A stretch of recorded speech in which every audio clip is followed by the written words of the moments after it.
Hello and welcome back to another Rush Duel Links video. Today we thought we'd make ourselves a tier list, just a first impression of where we think the meta is right now with all of the new cards that have just been injected thanks to the brand new release of the new mini box, Heavy Metal Scream. So we did get some updates to some old decks, we also got some new generic cards to everything like Widespread Ruin, as well as some brand new decks that are entirely new onto themselves. The first thing we should probably do is look at the old decks and see where we think they kind of were at the end of the last meta. I think pre-Heavy Metal Scream, the best decks in the game probably were Aqua Aggro, Dragonic Resonance, and I think that's probably it. I think these two were in such a league of their own. I think Dragons really did come into their own, and especially with the release of Seahorse Carrier and the new skill for Mimi, the Aqua Aggro deck ended up being very, very powerful. It's able to constantly set up 2500 attack boards, it has access to the multi-attack, and it does have enough life gain that a lot of the other decks that try and just blast your opponent out of the game very quickly can't really do their thing. As a pretty good matchup into the Dragonic Resonance deck itself, as well as a pretty good matchup into a lot of the other decks, such as the Dragon Casters. I think Dragon Caster is another deck that I would have in tier 1 pre-Heavy Metal Scream. Very, very powerful deck, just uses the Dragius and the 7's Row to just beat everyone down. But then we have the other decks that were up there but then started to fall off. We have things like the Warriors. The Warrior deck felt like it got weaker and weaker. As these other decks started getting stronger and stronger, this deck got weaker and weaker. Basically, the Warrior deck has a horrid matchup into pretty much all of these decks. Now, the Warrior deck does stop a lot of what Aqua Aggro is trying to do, but Aqua Aggro does have the ability to bolster its life points, whereas the Warrior deck tries to pierce and attack directly to try and kind of get that nice even 6000 damage as quickly as they can. And if they can't do that, then the Aqua Aggro deck can just outlive it and then eventually overpower it. So overall, this deck definitely fell down. And another deck that definitely fell was the SAR Casters. This deck, in my opinion, was the strongest deck for a long time. It had really good matchups into just about everything in the meta, but again, it really, really does struggle against the Aqua Aggro deck. The whole point of SAR Spellcasters is basically to load, let's say, like 3 bullets in the chamber and just blast, blast, blast. And by the end of that third shot, your opponent has to be dead, otherwise you kind of run out of steam, and you don't really have much left to do. Aqua Aggro, again, can just live through it. It's able to keep filling up the board with high attack bodies, which can dampen the amount of damage that you take, as well as heal using both the skill and Dean Kito's effect, and can just kind of weather the storm. Next up, we had Aggro. Aggro basically... So Aggro basically did become Aqua Aggro, but some people were still playing the triple Dragius, triple Prima Katana build. But again, the natural evolution of this deck was the Aqua Aggro, so this definitely fell down by the wayside, because again, it's just a weaker version. Aqua Aggro, by the way, does tend to play 1 or 2 copies of Prima in the deck. Next up, there was Beatdown. Beatdown, again, strong. Being able to boost up your Dragius and have it attack twice is always going to be really good. So it was fine, just not as consistent as the other decks. That's why it was down here in tier 3. Volt Condor, I think by this point had probably fallen down to Rogue. A lot of people were still trying to kind of cope on this deck and trying to hope that it could be a thing, but it's very weak.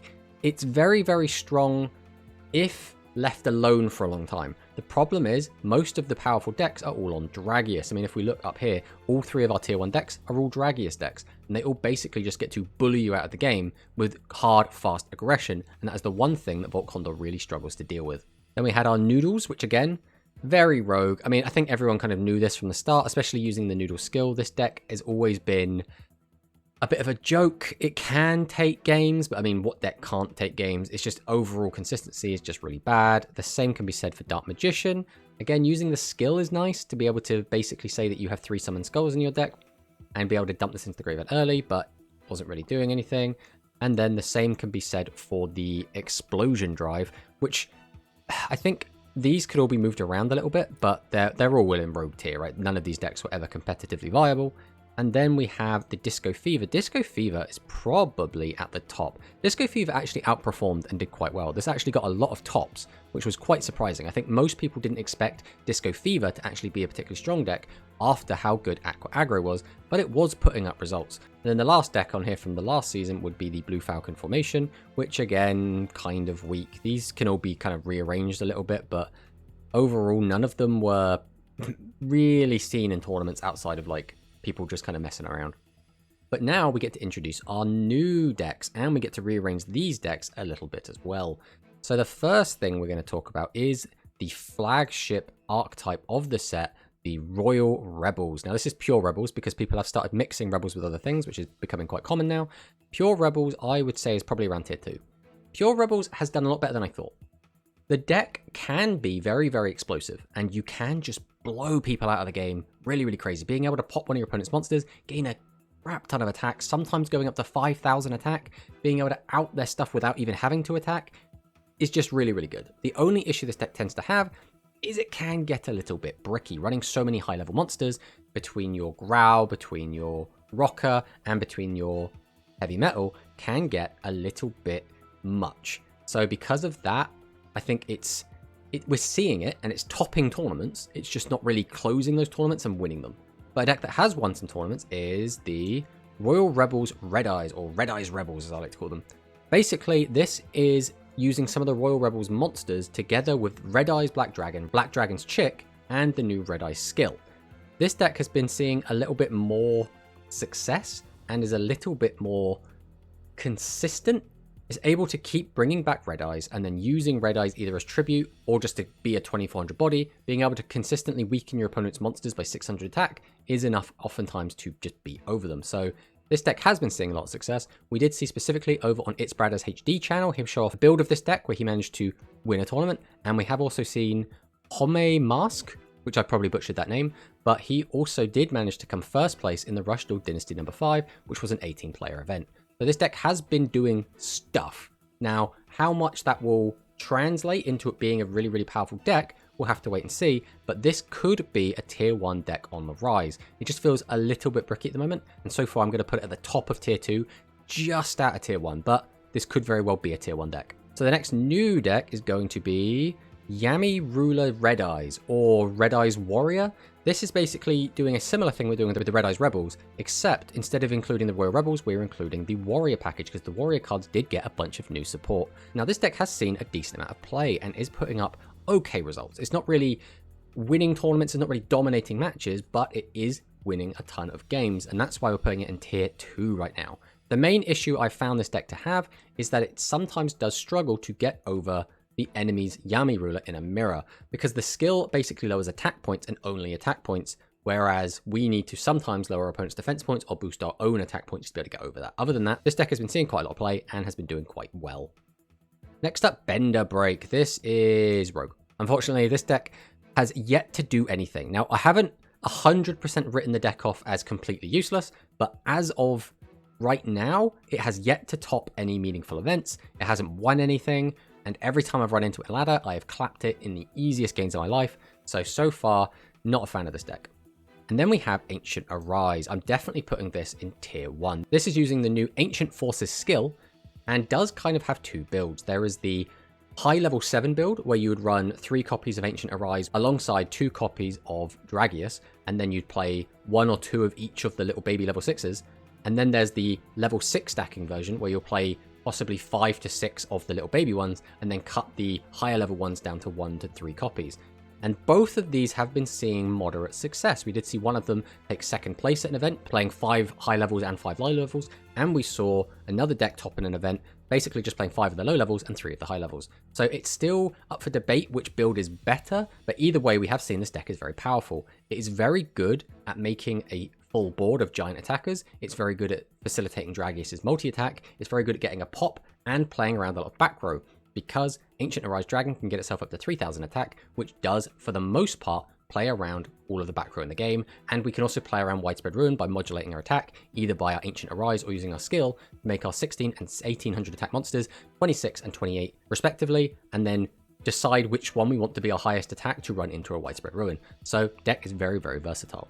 Now, where do we want to move some of these other decks? So Dragon Casters, I think, has actually fallen off a little bit. They didn't get any direct support from the latest pack, and I think that is hurting them a little bit. It might also be that a lot of people have kind of fallen off the decks, they want to try out the other new decks, but this deck has been seeing a lot less representation, and thus has not been topping as much as it had been. So I would say that this deck has fallen down at least a little bit. Then there's SAR Spellcasters, which is another deck that has kind of not received any new support. Like, it's got the generic support like Widespread Ruin. I guess the deck can technically run any of the new trap cards, But overall, it's not seeing much. I would say this has also dropped down quite a bit. I don't know if I would drop SAR Spellcasters all the way down to tier 3, because the deck is still very strong. It still is performing well. It's just a lot less people are playing it, and it hasn't won anything in quite a long time now. So the last deck that we have to talk about is Psychic. So Psychic is an interesting one. I think realistically, Psychic is going to be in tier 3. It's unfortunately still a little bit rough. It did get a new skill, and it did get a little bit of new support, which has definitely helped out the deck quite a lot. Giftarist is a pretty interesting monster. It's just a little bit unreliable because you need to have other face-up Psychic monsters to really make the most of it.